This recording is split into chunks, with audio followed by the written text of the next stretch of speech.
Bismillahirrahmanirrahim. Assalamualaikum warahmatullahi wabarakatuh.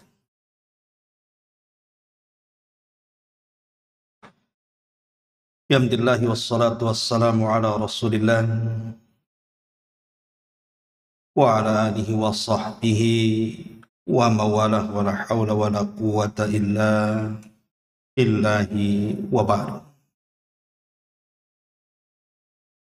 Alhamdulillah, segala puja dan puji hanya milik Allah subhanahu wa ta'ala.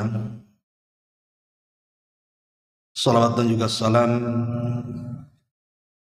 kita hadiahkan kepada Rasul kita Nabi besar Muhammad sallallahu alaihi wa ala alihi wasallam.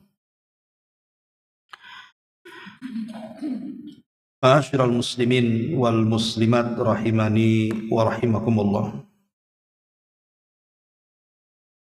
Alhamdulillah, di malam hari ini kembali kita bisa duduk untuk sejarah rincinya karena sering juga disampaikan. Saya ingin menjelaskan tentang beberapa peristiwa yang dilihat Nabi SAW saat peristiwa Mi'raj, di mana Nabi SAW diperlihatkan surga dan juga neraka. Ada beberapa peristiwa yang dilihat Rasul saat diperlihatkan neraka. Ini yang kita akan bahas di malam hari ini. Ma'asyiral muslimin yang dimuliakan Allah subhanahu wa ta'ala. Sedikit bicara tentang neraka. Kita tahu bahwa salah satu keimanan kita kepada yaumul akhir adalah beriman dengan adanya sorga dan neraka, dan keduanya sudah diciptakan Allah. Di antara hadis yang menjelaskan tentang itu adalah hadis Abi Hurairah radhiyallahu anhu. Kata Abu Hurairah radhiyallahu anhu, kunna ma'a Rasulillah sallallahu alaihi wasallam id sami'a wajbah. Kata Abu Hurairah, kami pernah bersama Nabi sallallahu alaihi wasallam, tiba-tiba terdengar suara gemuruh yang sangat kencang. Faqala, maka beliau bertanya, hal tadruna ma hadha? Kalian tahu suara gemuruh itu suara apa? Qulna Allah wa rasuluhu a'lam. Kami katakan, kata para sahabat, Allah dan Rasulnya yang tahu. Maka Nabi SAW mengatakan, hadha hajar rumiya bihi finnar mundu sab'ina kharifa fahuwa yahwi finnaril an hatta intaha ila qa'riha fasami'tum wajbataha. Kata Nabi SAW, itulah batu yang sangat besar yang dilempar ke dalam neraka sejak 70 tahun yang silam. Ia terus melayang ke dalam neraka dan sekarang hingga ia jatuh ke dalam lubangnya. Lalu kalian pun mendengar dentumannya. Bisa bayangkan, orang kalau jatuh dari titian siratal mustaqim, itu baru sampai di dasar jahanam itu setelah 70 tahun lama. Artinya neraka ini sesuatu yang sangat mengerikan. Makanya kalau kita lihat orang-orang yang masuk ke dalam neraka, itu digambarkan dalam Quran. Bagaimana doa-doa mereka. Sebut saja Allah subhanahu wa ta'ala mengatakan dalam surah Hud ayat 106 dan 107. Allah subhanahu wa ta'ala mengatakan, فَأَمَّا الَّذِينَ syakufa fin nari lahum fiha zafirun wa syahid khalidina fiha ma damatis samawati wal ard illa ma syaa rabbuk inna rabbaka fa'alu lima yurid. Maka adapun orang-orang yang sengsara, maka tempatnya di neraka. Di sana mereka mengeluarkan dan menarik nafas dengan merintih karena kesakitan. Selama ada langit dan bumi kecuali jika Tuhanmu menghendaki yang lain. Sungguh Tuhanmu maha perkasa terhadap mereka pun berteriak-teriak di dalam neraka itu. Kemudian mereka mengatakan, Ya Rabb kami, keluarkan kami dari neraka. Niscaya kami akan mengerjakan kebaikan yang berlainan dengan yang telah kami kerjakan dulu. Jadi penduduk neraka itu meminta kepada Allah dikeluarkan neraka. Mereka berjanji kalau mereka dikembalikan ke dunia, mereka akan beramal saleh. Mereka terus berteriak-teriak seperti itu. Tapi apa jawaban Allah Subhanahu wa taala? Awalam nu'ammirkum ma yatadzakkaru fihi man tadzakkar wa ja'akumun nadhir fadzuqu fama lidh-dhalimin min nasir. Maka Allah Subhanahu wa taala katakan, bukankah telah kami panjangkan umurmu sewaktu di dunia, kata Allah. Kemana saja? Sewaktu kau di dunia itu kemana saja? Makanya Allah mengatakan, bukankah kami telah memanjangkan umurmu untuk dapat berfikir bagi orang-orang yang mau berfikir? Padahal telah datang kepadamu seorang pemberi peringatan. Maka rasakanlah adab kami, dan bagi orang-orang zalim tidak ada satupun penolong. Bahkan ketika kemudian mereka pun tidak diizinkan, bahkan tidak dikabulkan permintaan mereka, mereka coba melobi para penjaga-penjaga neraka. Sebagaimana disebutkan dalam surah Ghafir ayat 49. Wa qala alladhina fin nar li khazanati jahannam ud'u rabbakum yukhaffif 'anna yawman minal adzab. Dan orang-orang yang berada dalam neraka itu berkata kepada para penjaga-penjaga jahanam itu, tolonglah, mohonkanlah kepada Tuhan kalian agar dia meringankan azab kami. Ringankan azab kami. Kalau kami tidak bisa keluar dari neraka, ringankan azab kami. Walaupun 1 hari saja. Tapi apa kata para malaikat? Qalu awalam taku ta'tikum rusulukum bil bayyinah. Kata para malaikat, bukankah rasul-rasul telah datang dahulu di dunia kepada kalian dengan membawa bukti-bukti yang nyata? Qalu bala, penduduk neraka mengatakan, ya, benar. Qalu, maka para malaikat mengatakan, fad'u fama du'aul kafirina illa fi dhalal. Maka berdoalah untuk kecelakaan kalian sendiri, karena doa-doa orang kafir itu hanya sia-sia belaka. Akhirnya kemudian ketika mereka tidak bisa juga dikabulkan oleh para penjaga-penjaga jahanam, mulai melirik kepada malaikat Malik. Malaikat Malik artinya pemimpin dari malaikat-malaikat penjaga neraka. Apa kata mereka dalam surah Zuhruf ayat 77-nya? Wa nadaw ya Malik liyaqdi alaina rabbuk. Wahai Malik, biarlah Tuhanmu mewafatkan kami saja di sini. Kami sudah tidak tahan, sudah matikan saja kami di sini. Sebagian ahli tafsir mengatakan bahwa malaikat Malik diam saja selama 40 tahun membiarkan ucapan itu. Setelah itu kemudian malaikat Malik mengatakan, qala innakum makithun. Kata malaikat Malik, sungguh kalian tidak mungkin akan mati dan kalian akan tetap di neraka. Laqad ji'nakum bil haqq walakinna aktsarakum lil haqqi karihun.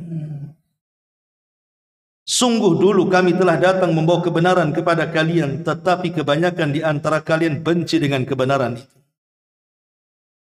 Lihat bagaimana ayat-ayat ini menunjukkan gambaran-gambaran orang yang masuk neraka dan mereka dikekalkan di dalamnya.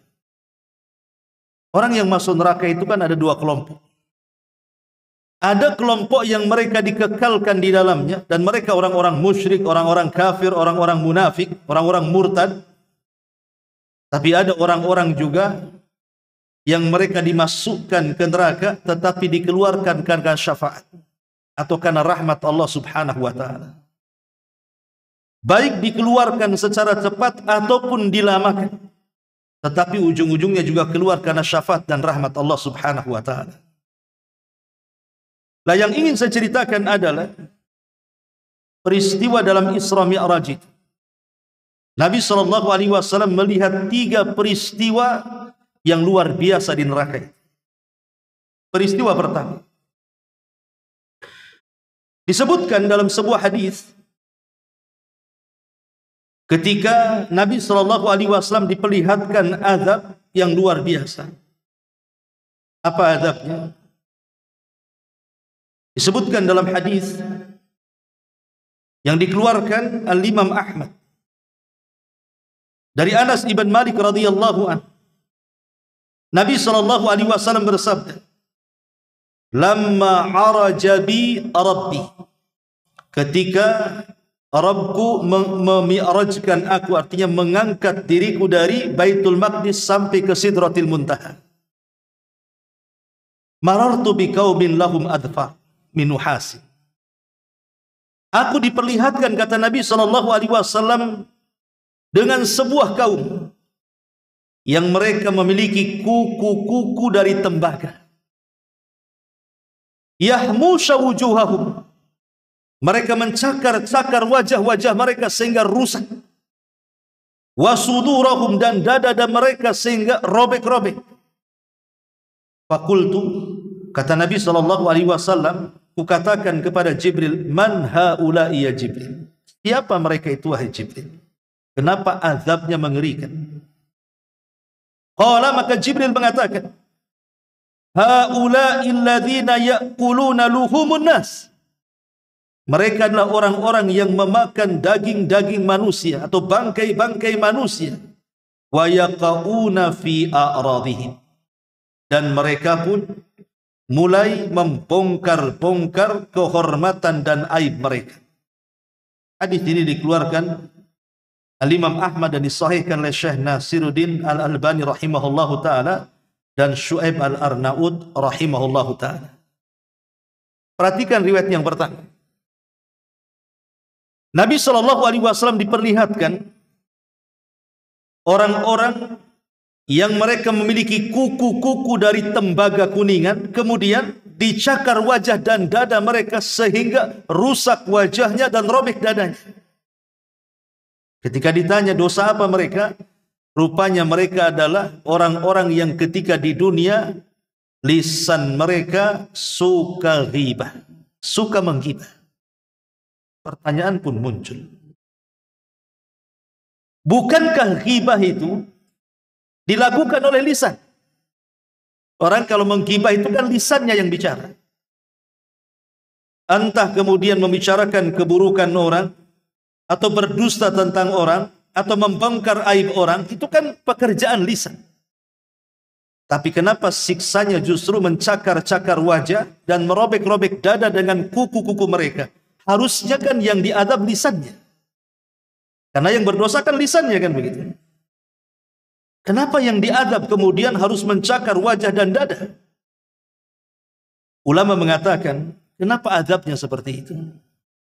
Inilah yang disebut dengan al-jaza min jinsil amal. Balasan itu disesuaikan dengan amalannya. Tujuan orang-orang yang menggibah itu, ikhwan, tujuan orang-orang yang menggibah itu rata-rata adalah hendak memburuk-burukan saudaranya. Kalau seandainya orang yang digibah itu tahu, namanya antum menggibah saya, memburuk-burukan saya, tentu saya akan mati. Dan rasa malu itu biasanya terpancar dari wajah. Dan saya akan kecil hati. Dan itu ada di dada. Sebab itulah maka ketika kita kemudian menggibah orang dan orang yang digibah itu kemudian akhirnya merasa malu, sesak dadanya, maka al-jaza' min jinsil amal. Balasan itu disesuaikan dengan amalannya. Maka siksanya mereka pun diberikan kuku dengan kuku tembaga dan merusak wajah-wajah mereka sendiri dan merobek-robek dada-dada mereka sendiri. Sebagaimana orang yang digibah terrobek dadanya dengan kata-kata kita, maka kita akan merobek dada kita dengan kuku-kuku kita, na'udzubillah. Ini peristiwa, persoalan ghibah ini bukan persoalan biasa, persoalan besar karena termasuk dosa besar. Terkadang kalau seandainya tetangga kita itu ikhwan, mereka mungkin membunuh ataupun mungkin berzina, kemudian ketahuan, bisa heboh kita. Tetapi kalau tetangga itu berghibah, kenapa kita santai-santai saja? Padahal dosa membunuh, kemudian dosa berzina, itu kurang lebih dengan dosa ghibah, kan sama-sama dosa besar. Makanya kemudian Nabi SAW sampai marah kepada Ummuna Aisyah radhiyallahu anha ketika dia menggibah saudaranya, saudara madunya maksudnya, Safiyah bintu Huyai. Padahal ghibahnya Aisyah itu bukan dengan lisan, tapi dengan isyarat. Ketika Aisyah radhiyallahu anha mengatakan di hadapan Rasul, "Ya Rasulullah, hasbuka an Safiyah kada wa kada." Rasul, cukuplah Safiyah ini begini dan begitu. Hanya mengisyaratkan tangan bahwa Safiyah itu pendek, saya tinggi. Tapi Nabi SAW menganggap bahwa isyarat tangan Aisyah itu bagian daripada ghibah dan mengatakan, "Ya Aish, laqad qulti kalimatan law muzizat bihal bahru lamazazathu." Wahai Aisyah, kalau seandainya satu kalimat ghibah itu diletakkan di air lautan, satu air lautan dunia itu tercemari dengan ghibahmu. Kalau sampah satu kota Batam dilempar ke lautan, belum tentu tercemari satu lautan. Tapi satu kalimat ghibah cukup mencemari seluruh lautan, kata Nabi. Menunjukkan bahayanya. Ini yang pertama. Yang kedua, disebutkan juga dalam hadis yang lainnya, ketika Nabi SAW ra'an Nabi SAW unasan turdahu ru'usuhum bis-sahra kullama radikhat adat kama kana. Kemudian Nabi SAW diperlihatkan manusia-manusia yang kepalanya dibentur batu yang sangat besar. Jadi ada orang yang terlentang, kemudian di sampingnya ada yang berdiri dan di tangannya membawa batu besar. Kemudian batu ini dilemparkan ke kepalanya kepada orang yang sedang berbaring itu. Kemudian hancur kepalanya. Setelah hancur kepalanya, maka orang yang membenturkan batu ini kemudian pergi mencari batu yang lainnya. Ketika kembali kepada orang tadi, rupanya kepalanya sudah kembali utuh. Kemudian dibenturkan lagi dengan batu, hancur lagi. Kemudian dia cari batu lagi. Ketika kembali utuh lagi. Seperti itu. Coba bayangkan, siksa apa ini? Jadi Nabi SAW bertanya kepada Jibril dan mengatakan, "Man haula ya Jibril?" Siapa orang itu wahai Jibril? "Wa ma hiya a'maluhum?" Apa dosa mereka? Kenapa kemudian diadab seperti ini? Lihat kata Jibril alaihi salam, dia mengatakan, "Haula'il ladzina athaqalat ru'usuhum bis-salati." Mereka adalah orang-orang yang kepala-kepala mereka merasa berat untuk melaksanakan salat. Mereka orang dalam riwayat, orang-orang yang ketika datang waktu salat, Mereka malah tidur. Ma'asyiral muslimin yang dimuliakan Allah Subhanahu wa taala, pertanyaan pun muncul. Kenapa orang yang meninggalkan sholat kemudian siksanya dibenturkan kepala dengan batu? Apa hubung kait meninggalkan sholat dengan hukuman dibentur batu kepalanya sehingga hancur, kemudian dikembalikan lagi, dibentur lagi, dan begitu seterusnya?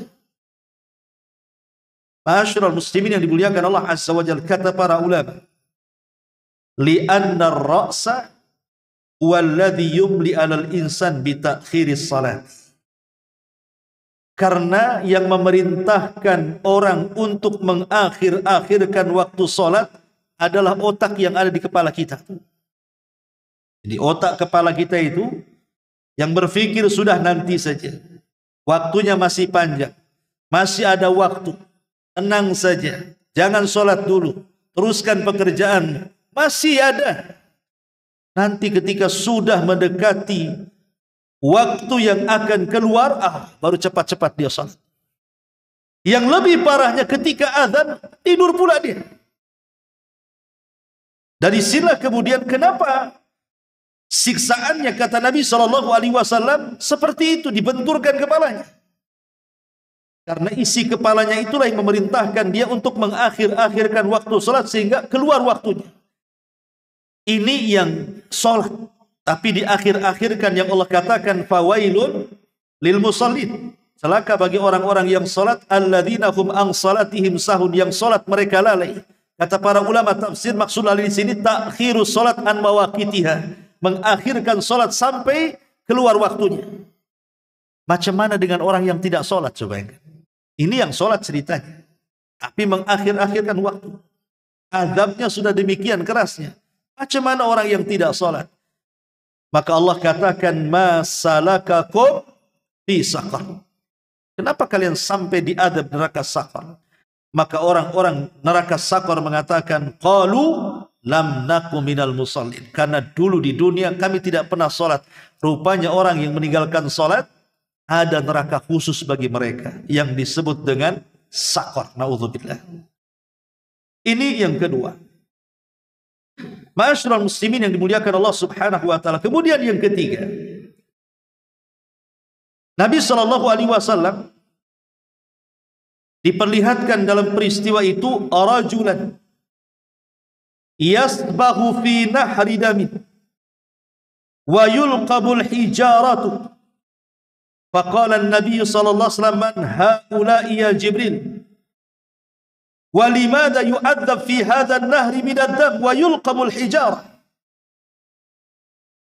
فَقَالَ سَيِّدُنَا جِبْرِيلُ عَلَيْهِ الصَّلَاةُ وَالسَّلَامُ هَذَا آكِلُ الرِّبَا هَذَا الَّذِي يَتَعَامَلُ بِالرِّبَا. Jadi yang ketiga, Nabi SAW melihat ada orang yang berenang di sungai darah.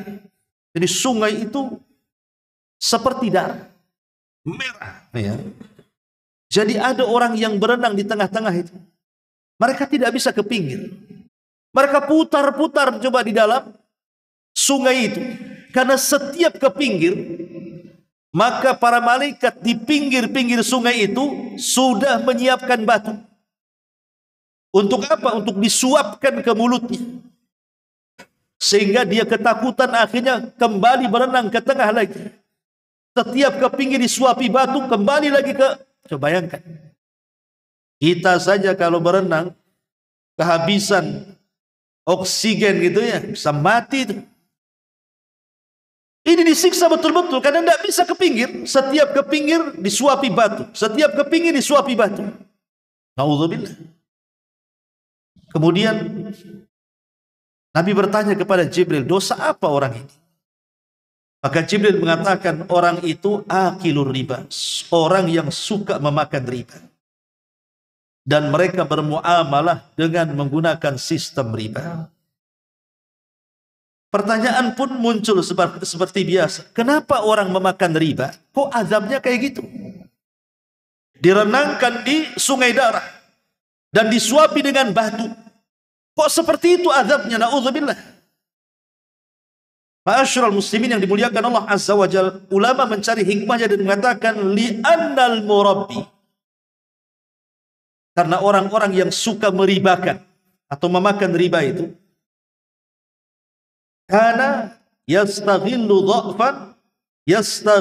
dha'fa wa hajatan nasi fil mal, fakana yudayin wa yuqridun nas wa yashtaritu an ya'khudha ziyadatan an aslil mal, fakana yamtassu ziyadatan an aslil mal bira rahmatin wala syafaqatin wala dhamir.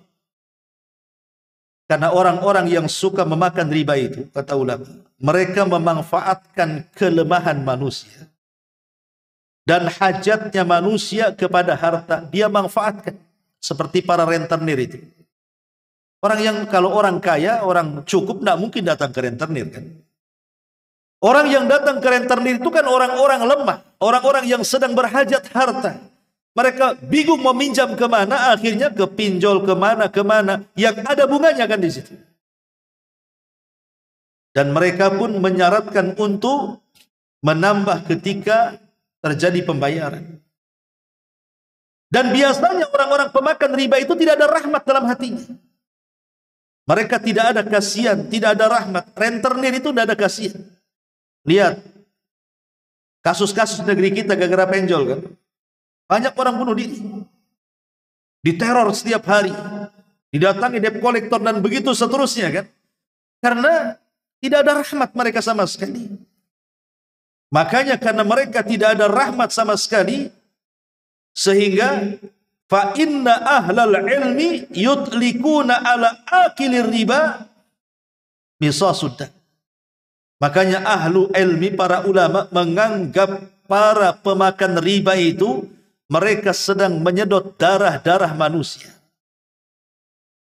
Sehingga wajar kalau seandainya mereka pun seperti lintah darat suka mengambil darah orang, maka mereka dihukum dengan cara mandi dan berenang di sungai darah, kata ulama. Adapun kemudian batu yang dimasukkan dan dijejalkan ke mulutnya, karena mereka memakan harta yang bukan haknya. Haram harta riba dimakan.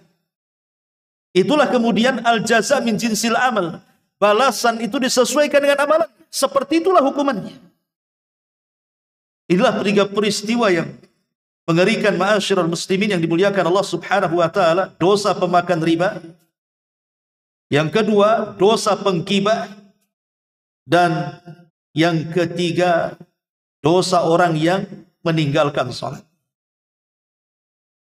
Adapun tiga peristiwa yang lainnya.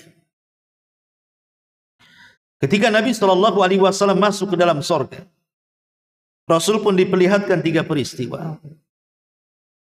Peristiwa yang pertama, Nabi SAW diperdengarkan suara terompah. Suara terompah. Kata Nabi SAW kepada Jibril, ini suara terompah siapa? Kok ada suara terompah di sorga? Maka Jibril alaihi salatu wassalam mengatakan, ini suara terompahnya Bilal. Subhanallah. Orangnya belum masuk sorga, sandalnya pula sudah di sorga. Akhirnya setelah peristiwa ini Nabi SAW kemudian memanggil Bilal. Kemudian bertanya dan mengatakan, ya Bilal, inni sami'tu khashkhasataka fil jannah, madza tasna ya Bilal? Bilal, sewaktu aku diperlihatkan sorga, aku mendengar suara terompahmu di sorga. Apa yang kau lakukan, wahai Bilal? Amalan apa yang menjadikan terompahmu masuk sorga, wahai Bilal? Bilal bingung. Tapi Bilal teringat dengan amalan dia yang tidak pernah dia tinggalkan seumur hidup dia, dan dia mengatakan, ya Rasulullah, ma tawadda'tu wudu'an illa wa qad shallaitu rak'ataini. Oh, boleh jadi wahai Rasul, karena aku kalau setiap melaksanakan wudu, aku sertai dengan 2 rakaat salat wudu. Dan Bilal itu terkenal orangnya tidak pernah meninggalkan wudu. Jadi kalau batal wudu lagi, batal wudu lagi. Kemudian diiringi dengan salat 2 rakaat, salat sunnah wudu. Artinya bahwa di sini lihat amalan-amalan Bilal ini luar biasa, dan kita bisa contohkan begitu. Karena orang yang senantiasa di atas kesucian, di atas wudu, akan terjaga hidupnya. Ini peristiwa pertama. Peristiwa yang kedua, Nabi SAW kalau tadi mendengar suara trompa, ini mencium bau. Rasul mencium bau yang sangat harum sekali. Sehingga Nabi SAW bertanya, ini baunya siapa ini? Harum sekali. Maka dikatakan kepada Nabi SAW, ini baunya Masyitatu ibnatu Fir'aun. Ini adalah harumnya Masyitah, tukang sisirnya anak putri Fir'aun. Nabi SAW tentu heran, kok bisa? Maka dikisahkan tentang kisah Masyitah. Jadi satu hari Masyitah ini sedang menyisiri putri Fir'aun, kemudian jatuh sisirnya. Lah Masyitah ini kan sudah beriman dan menyembunyikan keimanannya kepada Nabi Musa alaihissalam. Tiba-tiba dengan refleks dia mengatakan Bismillah. Dengan menyebut nama Allah, ku ambil sisir ini. Anak putri Fir'aun ini dikiranya Allah itu adalah Fir'aun, Tuhan dia. Bayangkan Fir'aun mendoktrin anak-anaknya, bukan hanya masyarakatnya, keluarganya didoktrin bahwa dia adalah Tuhan. Sehingga kemudian putri Fir'aun ini bertanya kepada Masyitah, kan, apakah Allah itu maksudnya Fir'aun ayah? Maka Masyitah mengatakan, oh bukan, dia Rabbi wa Rabbuki wa Rabbu abaki wa Rabbu jami'an nas, katanya. Oh bukan, dia adalah Tuhanmu, dia adalah Tuhanku, dia Tuhan bapakmu, dan dia adalah Tuhan seluruh manusia. Oh marah anak putrinya Fir'aun. Kalau begitu kau mengingkari ketuhanan ayahku, kulaporkan kau. Dilaporkan, akhirnya ditangkaplah Masyitah ini, kemudian dibuatkan kewali dengan penuh minyak zait di dalamnya. Kemudian dinyalakan. Masyitah ini kan punya 5 anak. 4 ya sudah besar, 1 masih bayi. Ini anak-anak yang tidak tahu apa-apa nih, tahu-tahu dihadirkan di hadapan kewali pemanggangan itu, dilemparkan satu-satu. Mereka tidak tahu dosa apa, coba bayangkan. Tapi Masyitah hanya bisa terdiam dan menyembunyikan keimanan dan istiqomahnya. Tapi dia mulai goyah ketika anak terakhir bayinya itu hendak dimasukkan ke penggorengan. Hampir dia tergoyahkan imannya. Tapi tiba-tiba bayi itu mengatakan kepada ibunya, tidak apa-apa wahai ibuku, fa innaki alal haq, engkau di atas kebenaran. Masuklah kau ke dalam penggorengan. Akhirnya kemudian semua masuk ke dalam penggorengan itu. Dari sini maka Allah Subhanahu wa taala masukkan Masyitah ke dalam sorga dan mengeluarkan bau harum yang dicium Nabi SAW saat peristiwa Isra dan Mi'raj. Peristiwa luar biasa karena kesabaran Masyitah di dalam istiqomah menjalankan kebenaran. Maka istiqomahlah kalau kita sudah mendapatkan hidayah kebenaran ini. Ini yang kedua. Dan yang terakhir, Nabi SAW diperlihatkan satu istana. Kalau tadi mendengar, kemudian mencium, sekarang melihat. Diperlihatkan istana yang sangat megah sekali, terbuat dari emas dan perak. Kemudian Nabi SAW bertanya kepada Jibril, liman hadza ya Jibril? Istana megah ini untuk siapa wahai Jibril? Kata Jibril, li rajulin minal Arab. Oh ini istana milik anak muda bangsa Arab. Kata Nabi SAW, fadhanantu annahu ana. Jangan-jangan saya, karena saya orang Arab.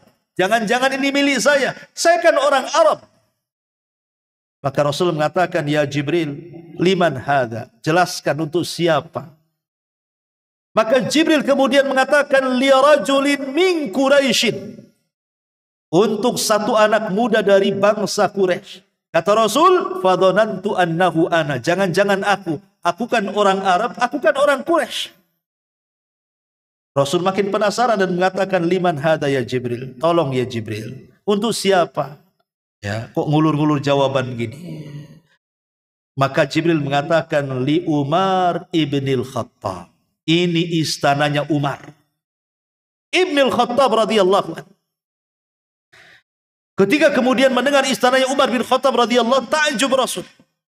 Dia ingin melihat-lihat dalam istana itu. Seperti apa dalamnya. Ketika kakinya sudah mulai melangkah, dilihatnya ada bidadari di depan pintu sorga. Dan Rasul tahu itu bukan bidadari dia, itu miliknya Umar. Rasul pun menundukkan pandangan, kemudian tidak jadi melangkah balik lagi ke belakang. Padahal memandang di sorga itu kan halal. Di sorga itu tidak ada haram-haraman, semua boleh. Tapi Nabi SAW tetap ghaddul basar, menundukkan pandangan karena itu milik orang. Sehingga setelah peristiwa ini, Rasul memanggil Umar bin Khattab radhiyallahu anhu, menceritakan soal istananya. Sampai ketika kemudian dia hendak masuk ke dalam istana, dilihatnya ada bidadari Umar, Rasul tak mau masuk. Umar menangis dan mengatakan, "Agharu ilaika ya Rasulullah. Agharu alaika ya Rasulullah. Apakah aku harus cemburu kepadamu wahai Rasul? Kenapa kau tak masuk?" katanya. Apakah harus aku cemburu kepadamu? Kenapa kau tak masuk, kata Umar. Ma'asyiral muslimin yang dimuliakan Allah Subhanahu wa taala. Lihat bagaimana Nabi diperlihatkan istana yang luar biasa yang ada di sorga ini. Dan setiap orang masuk sorga, waliman khafa maqama rabbihi jannatan. Setiap orang yang takut kepada Allah Azza wa Jal, maka dia akan diberikan 2 sorga. Jadi paling sedikit kalau kita masuk sorga, berapa istana yang diberi? 2. 1 solid milik kita, 1 warisan orang-orang kafir yang masuk neraka, yang mereka tidak akan masuk lagi ke sorga, diwariskan kepada orang yang beriman. Tilkumul jannah uristumuha, kata Allah. Itulah sorga yang diwariskan kepada kalian. Tapi kita bisa menambah istana itu dengan cara memperbanyak amal di dunia, seperti membangun masjid. Allah akan bangunkan istana di sorga. Atau orang yang menjaga 12 rakaat rawatib, Allah akan bangunkan rumah di sorga. Atau orang yang membaca doa masuk pasar, Allah akan bangunkan istana di sorga. Atau orang yang baca qul huwallahu 10 kali dalam sehari semalam, Allah bangunkan istana di sorga. Banyak amalan dalam hadis-hadis yang sahih itu. Ma'asyiral muslimin yang dimuliakan Allah Azza wa Jalla, ini 3 peristiwa yang Rasul lihat di neraka dan 3 peristiwa yang Rasul juga lihat di sorga. Dalam peristiwa besar Isra dan juga Mi'raj Nabi sallallahu alaihi wasallam. Wallahu a'lam bishawab. Ini yang bisa sampaikan, yang sedikit mudah-mudahan manfaatnya. Subhanakallahumma wa bihamdika asyhadu an la ilaha illa anta astaghfiruka wa atubu ilaik. Allahu taala alam. Assalamualaikum warahmatullahi wabarakatuh.